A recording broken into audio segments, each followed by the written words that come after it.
Which contender poses the biggest threat to the champion of each division? At flyweight, it's 100% Joshua Van. He's coming off a fight of the year contender against Brandon Royval and also had a dominant win like 3 weeks before that fight even happened. He got a face-off against Pantoja, which basically confirms that that's the next fight, and it looks like it might happen before the end of 2025. At bantamweight, it's still Umar Nurmagomedov. Even though Merab just beat him a couple fights ago, I think he's still the biggest threat to Merab and maybe the only threat to Merab. I think Umar with more conditioning work and obviously striking work, I think the grappling's always going to even out, and they're not really going to be able to do anything to each other in that department, so it's always going to be a striking fight.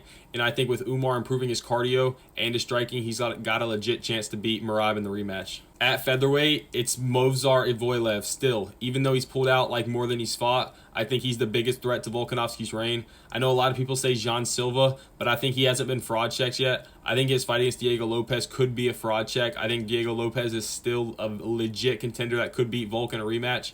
So I think Diego Lopez wins that fight against Jean Silva. And Movsar Evloev's style of just dominant wrestling, constant takedowns, could be something different for Volk that he hasn't seen yet. And I think if they fought, I have Movsar Evloev winning that fight by decision.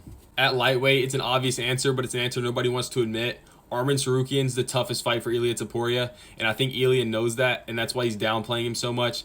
Ilia loves to fight Justin Gaethje or would love to fight Paddy. He's super favored. They're great matchups for him.